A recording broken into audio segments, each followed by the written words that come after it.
Who were the most feared warriors in all of America? You won't find them in the history books. Peoples who resisted centuries of invasion, who made entire empires tremble, that they fought with fire, blood, and pure strategy. Today you will discover the 10 peoples that no one dared to face, the true masters of war in America. Get ready, because this will change everything you thought you knew about history. History of the Immortals. Where history roars with steel and legend, subscribe and be part of the legacy that never dies. Get ready to discover the warriors who marked the history of America. Indomitable peoples, masters of war and strategy. History never forgot them. Position number 10. The Maya warriors. Deep in the jungles of Mesoamerica, a civilization emerged that was famous for its astronomical knowledge and impressive architecture, but also for its military ferocity. Maya city-states such as Tikal, Calakmul, and Palenque not only competed for resources and territory, but constantly engaged in ritual and strategic wars that could last for years. Their warriors used wooden bows, obsidian-tipped arrows, and a wooden club with obsidian knives embedded in the edges, designed for hand-to-hand combat. Ambushes in the dense jungle were their specialty, attacking without warning and disappearing into the vegetation, leaving devastation and fear in their wake. Although their army was not massive or centralized like that of the Incas or Mexica, the combination of knowledge of the terrain, local discipline, and surprise tactics made them formidable adversaries to their neighbors. The Maya also practiced warfare as part of religious rituals. Captured prisoners were sometimes sacrificed to their gods, reinforcing each city-state's reputation for ferocity. Archaeological research shows that Maya wars could involve temporary alliances between cities, encirclement strategies, and the use of wood and stone fortifications to protect temples and palaces. Even today, preserved hieroglyphic inscriptions and stelae reveal stories of conquests, defeats, and heroes who inspired fear and respect. The Mayans showed that war is not always measured by the number of soldiers, but by strategy, adaptability, and the ability to instill fear in the enemy.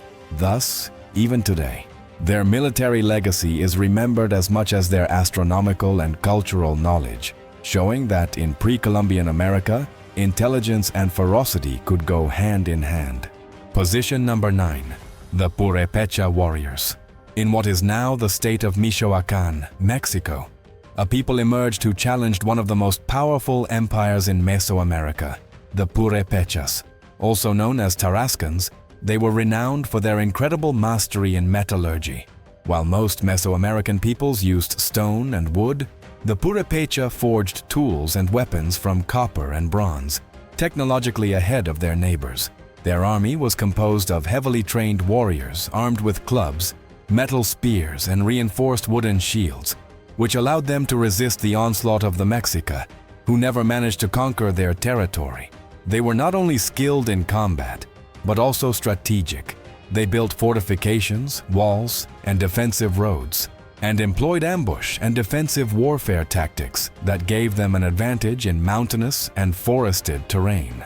The Spanish chroniclers were impressed. The Purepecha were an organized, disciplined, and feared people, capable of inflicting resounding defeats on even the largest armies.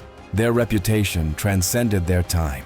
They were known for their extraordinary mastery of copper and bronze metallurgy, a people who combined advanced technology, endurance, and superior tactics to protect their lands and culture. Even today, the vestiges of their fortresses and weapons show a level of military sophistication that few Mesoamerican peoples reached, demonstrating that ingenuity and innovation can be as powerful as brute force. Position number 8. The Inca warriors. In the Andes, between mountains that touch the sky, the Inca Empire emerged, the largest in all of pre-Columbian America. Its power lay not only in its architecture or its impressive network of roads, but in a perfectly organized army, capable of mobilizing tens of thousands of soldiers in abrupt and hostile territories. The Sapa Inca, considered a living god, led a disciplined army that employed advanced tactics of flanking, encirclement, and coordinated movement. Inca warriors used long spears, slingshots, reinforced clubs, and arrows, and were trained to fight at extreme heights and mountainous terrain, where their enemies easily succumbed. The empire developed an unprecedented system of communication and logistics. The Shaski, elite runners, transported messages and orders across the 40,000 kilometers of roads that connected the empire, allowing troops to move with impressive speed. In addition, the Incas incorporated conquered peoples into their army, integrating local soldiers and multiplying their strength strategically. This approach not only expanded the empire, but strengthened it internally. The reputation of the Incas was fearsome.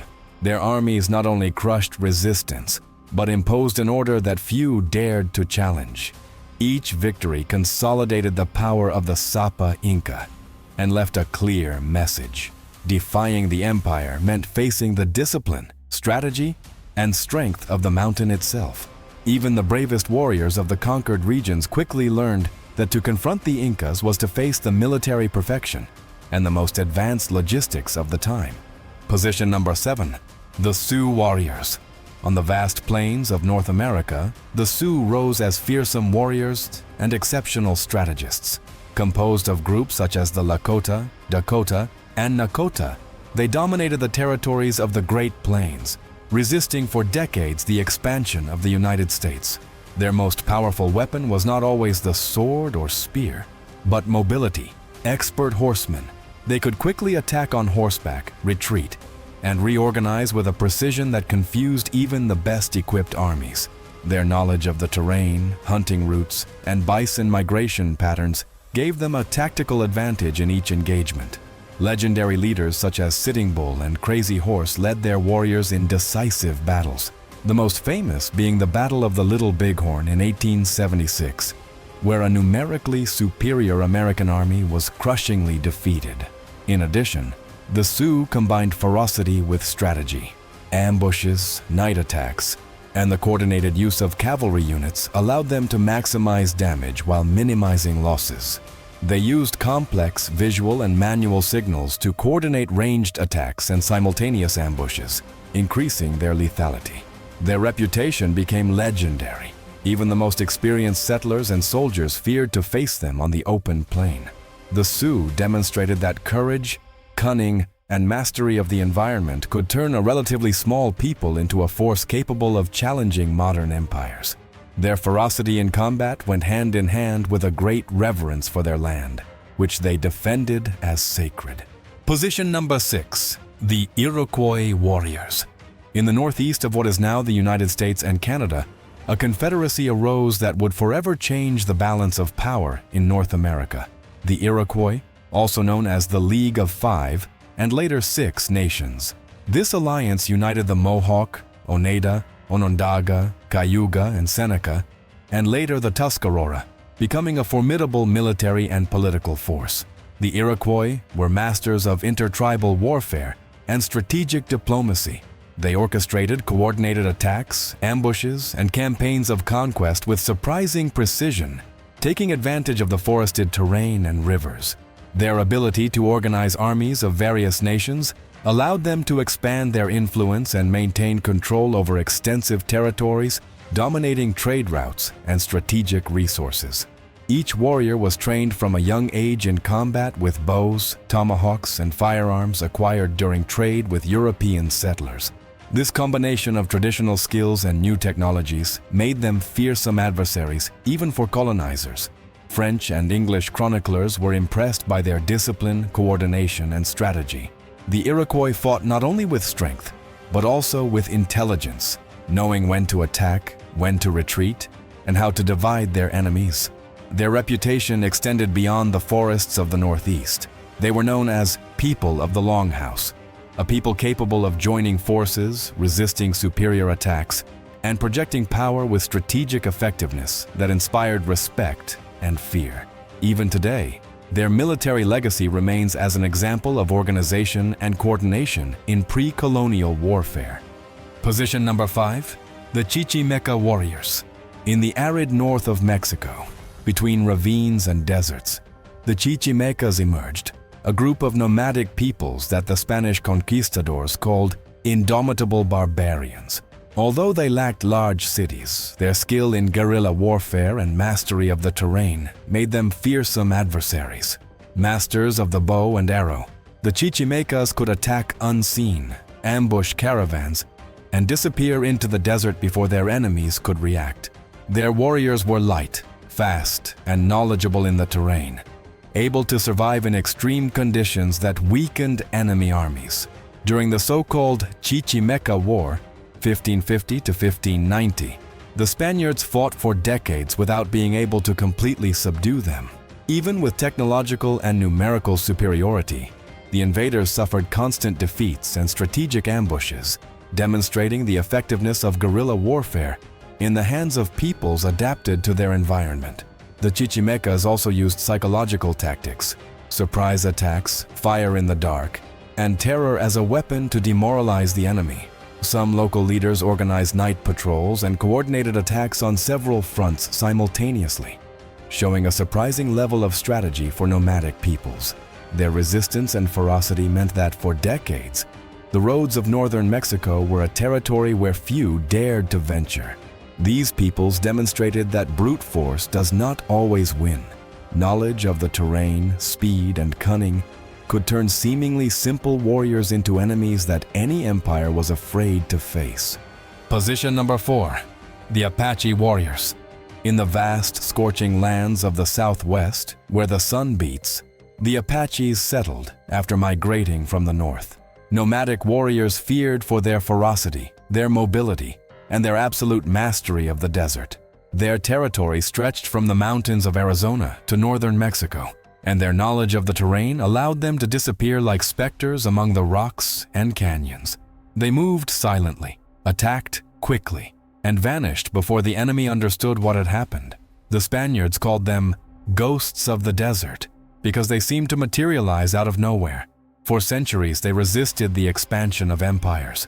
First the Spanish, then the Mexican, and finally the American. None of them managed to subdue them easily. Legendary leaders such as Geronimo, Cochise, and Victorio became symbols of resistance. They used ambush, sabotage, and deception tactics. They often attacked enemy camps at dawn, when fatigue and confusion were their allies. The Apaches were not only skilled with bow and spears, but also skilled riders. Their adaptation to the use of the horse transformed them into fast and unpredictable forces, capable of traveling great distances and attacking without warning. Their warfare was psychological and spiritual. They believed that each warrior should unite with the spirit of the desert before battle, becoming one with the land itself. In their culture, bravery wasn't just about surviving, but to fight until the enemy remembered their name with fear. The last major conflict, known as the Apache Wars, 1849 to 1886, kept the continent's most powerful armies in check for nearly 40 years. And when Geronimo finally surrendered, the U.S. military breathed a sigh of relief, for the ghosts of the wilderness had at last vanished. Position number 3. The Mexica warriors. In the heart of the Valley of Mexico, between lakes and mountains, one of the most powerful and feared empires on the continent emerged, the Mexica Empire. From its capital, Tenochtitlan, the warriors of the sun extended their dominion over dozens of peoples, forging an empire built on discipline, strategy, and blood. The Mexica were much more than conquerors. They were a militarized civilization where every man aspired to die in combat.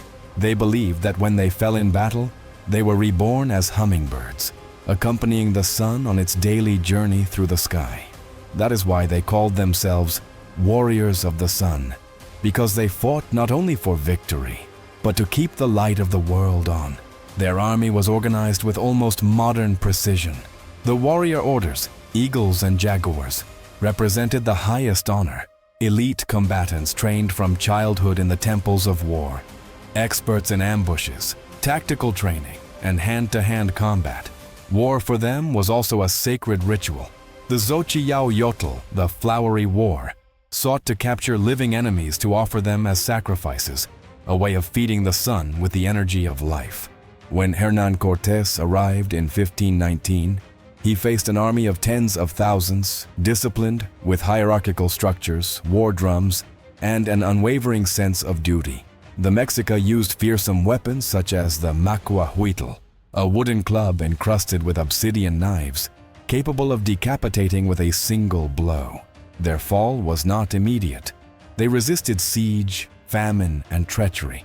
And even when Tenochtitlan burned in 1521, their spirit was not extinguished.